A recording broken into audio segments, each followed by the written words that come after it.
Darshan sir ಅವರ real incident ಈಗ ನಡೆದಂತ ಸ್ಟೋರಿ ಅಲ್ಲ. ಹೀರೋ ಒಬ್ಬ ಸೆಲೆಬ್ರಿಟಿ ಆಗಿರ್ತಾರೆ, ಅವನ ಸುತ್ತ ಇರೋರು ಮತ್ತೆ ಅವನ ಅಭಿಮಾನಿಗಳು ಮತ್ತೆ ಇನ್ನ ಅನೇಕರು ಬಾಸ್ ಬಾಸ್ ಅಂತ ಕರಿತಾ ಇರ್ತಾರೆ. ಮರ್ಡರ್ ಆಗುತ್ತೆ, ಆ ಮರ್ಡರ್ ಸುತ್ತ ನಡೆಯುವಂತ ಕಥೆನೇ ಇದು. ಯಾರು ಸರ್ ಬಾಸ್?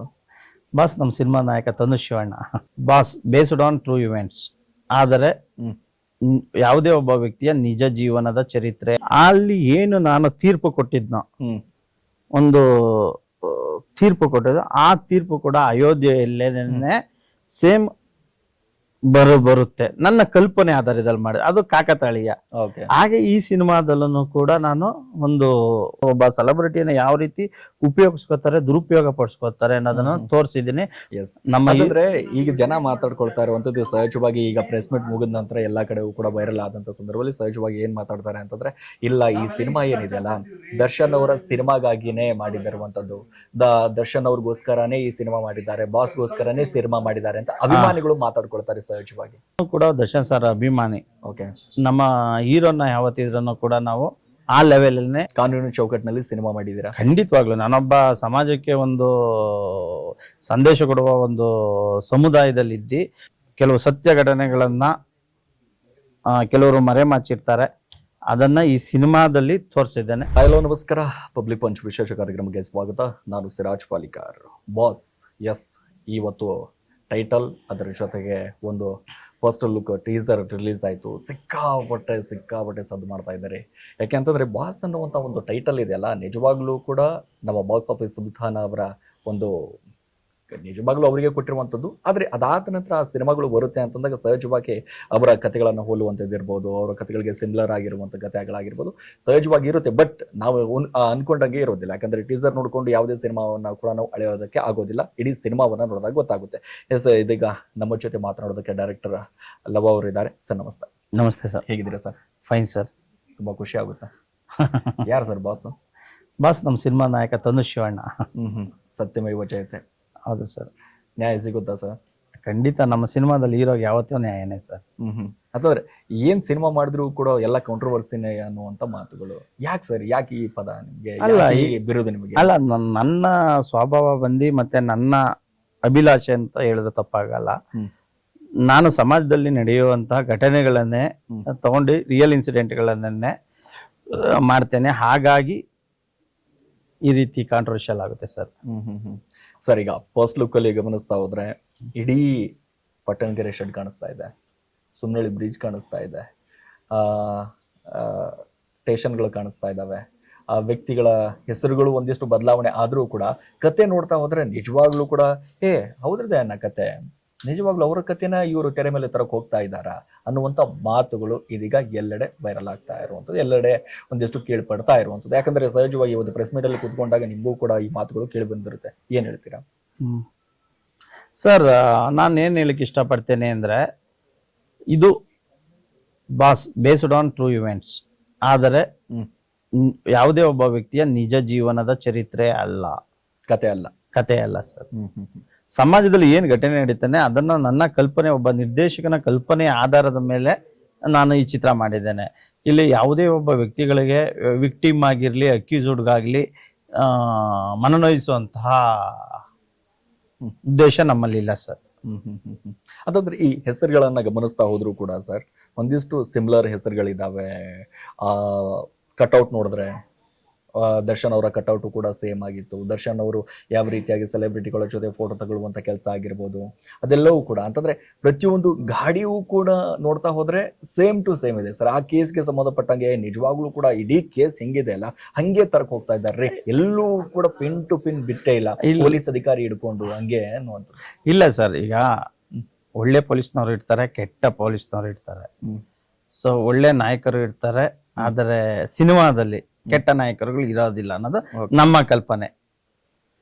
ನನ್ನ ಸಿನಿಮಾದಲ್ಲಿ ನನ್ನ ಕಲ್ಪನೆಗೆ ಏನು, ನನ್ನ ಒಬ್ಬ ನಿರ್ದೇಶಕ, ಒಬ್ಬ ಕತೆಗಾರ ಏನು ಕನಸು ಕಾಣ್ತಾನೆ, ಆ ಕನಸಿಗೆ ಪೂರಕವಾಗಿ ಈ ಬಾಸ್ ಸಿನಿಮಾನ ನಾನು ಡೈರೆಕ್ಷನ್ ಮಾಡಿದ್ದೀನಿ. ಕತೆ ಯಾವಾಗ ಹುಟ್ಕೊಳ್ತು ಸರ್? ಇದು ಒಂದು 2 ವರ್ಷ ಹಿಂದೆ.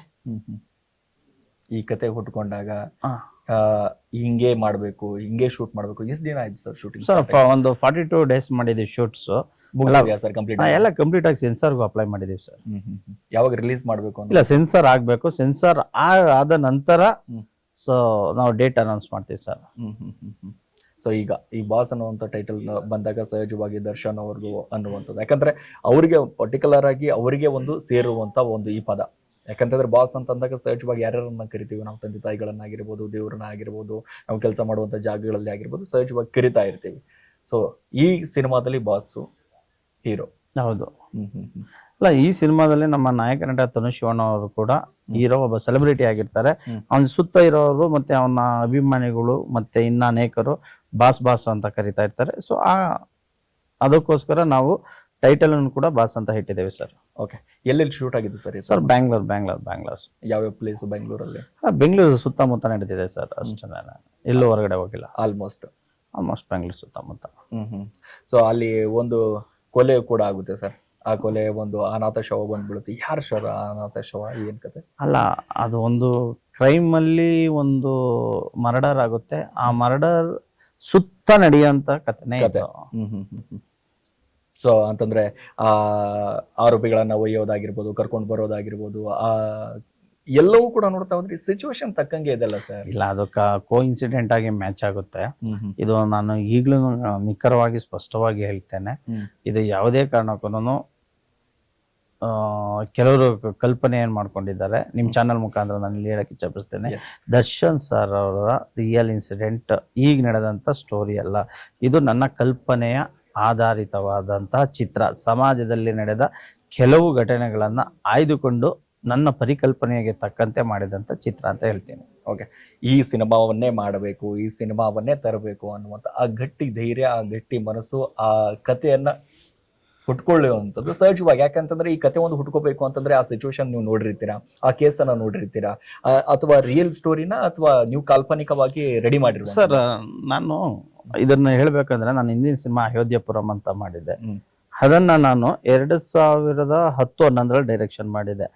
ಅಲ್ಲಿ ಏನು ನಾನು ತೀರ್ಪು ಕೊಟ್ಟಿದ್ನೋ, ಒಂದು ತೀರ್ಪು ಕೊಟ್ಟಿದ್ದು, ಆ ತೀರ್ಪು ಕೂಡ ಅಯೋಧ್ಯೆಯಲ್ಲೇನೆ ಸೇಮ್ ಬರುತ್ತೆ. ನನ್ನ ಕಲ್ಪನೆ ಆಧಾರದಲ್ಲಿ ಮಾಡಿದೆ, ಅದು ಕಾಕತಾಳೀಯ.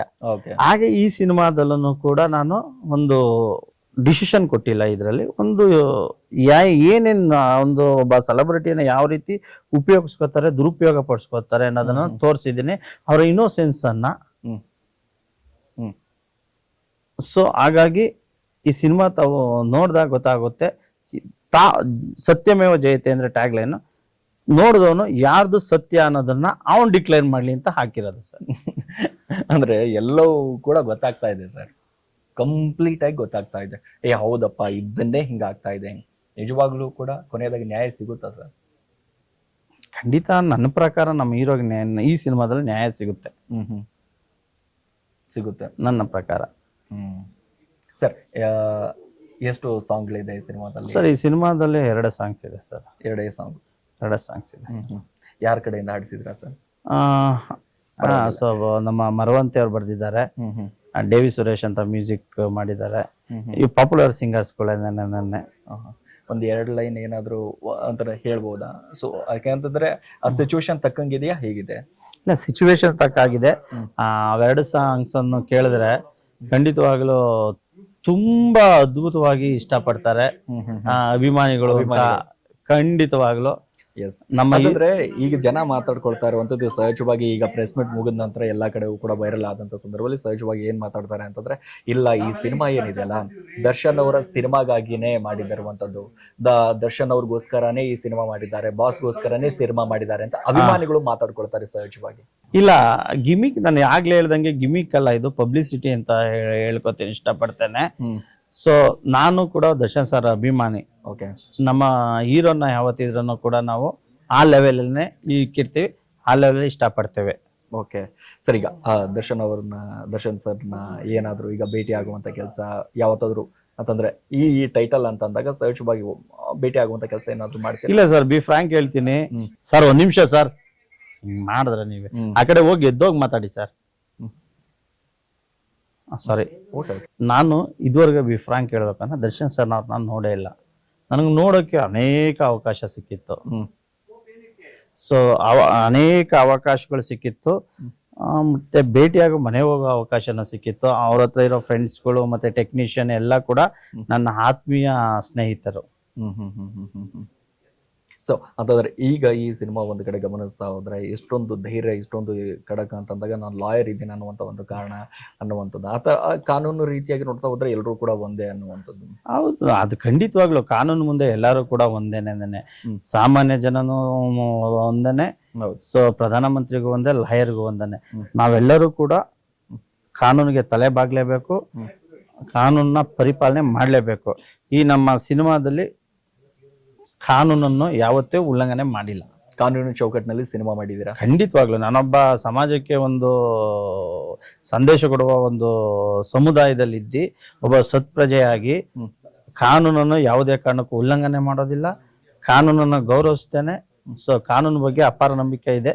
ನಮ್ಮ ಏನು ಇಂಡಿಯಾದಲ್ಲಿ, ಅದರಲ್ಲೂ ಎಸ್ಪೆಷಲಿ ನಮ್ಮ ಇಂಡಿಯಾದಲ್ಲಿ ಜುಡಿಷರಿಯಿಂದ ಇವತ್ತು ನಾವೆಲ್ಲರೂ ಕೂಡ ಇಷ್ಟು ಸ್ವತಂತ್ರವಾಗಿ ಮತ್ತೆ ನಂಬಿಕೆಯಿಂದ ಜೀವನ ಮಾಡ್ತಿದೀವಿ ಅಂತ ಹೇಳ್ಬೋದು.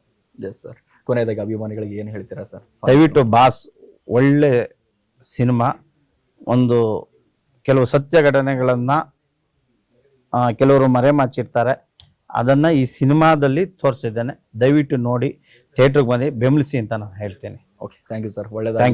Thank you so much. Boss ಅನ್ನೋ ಒಂದು ಟೈಟಲ್ ಇಟ್ಟರೆ ಸಿನಿಮಾ ಓಡುತ್ತೆ ಸರ್. ಡೋಂಟ್, ಅದರಲ್ಲಿ ಏನು ಮಾತೇ ಇಲ್ಲ, ಎರಡೇ ಮಾತೇ ಇಲ್ಲ. ಯಾಕೆ ಅಂತಂದ್ರೆ ಆ ಗತ್ತಿಗೆ ಇರುವಂತ ತಾಕತ್ತು, ಆ ಪದಕ್ಕಿರುವಂತ ತಾಕತ್ತು, ಆ ಹೆಸರಿಗಿರುವಂತ ತಾಕತ್ತು ನಿಜವಾಗ್ಲೂ ರಿಯಲಿ ಗ್ರೇಟ್ ಸರ್ ಅದು. Thank you so much. Thank you sir. Thank you so much. Yes, ನೋಡಿದ್ರಲ್ಲ, ಸಹಜವಾಗಿ ಬಾಸ್ ಅನ್ನುವಂಥ ಒಂದು ಟೈಟಲ್ ಸಿನಿಮಾ ಬರ್ತಾ ಇದೆ ಅಂತಂದಾಗಲೇ ಒಂದು ರೀತಿಯಾದಂಥ ಒಂದು ಸಂಚಲನ ಮೂಡಿಸಿರುವಂಥದ್ದು. ಅಭಿಮಾನಿಗಳು ಕೂಡ ಸಾಕಷ್ಟು ಕಾತುರದಿಂದ ಕಾಯ್ತಾ ಇರ್ತಾರೆ. ನೋಡೋಣ ಸಿನಿಮಾ ಬಂದ ನಂತರ ಯಾವ ರೀತಿಯಾಗಿದೆ, ಏನು ಕತೆ. ಯಾಕಂದ್ರೆ ನಾವು ಊಹೆ ಮಾಡಿದ ರೀತಿಯಾಗಿದೆಯಾ ಅಥವಾ ಕತೆಗೆ ತಕ್ಕಂಗಿದೆಯಾ ಅಥವಾ ಇಲ್ಲೋ ಅನ್ನೋದನ್ನ ಕಾದು ನೋಡಬೇಕಾಗಿದೆ. ನಮಸ್ಕಾರ.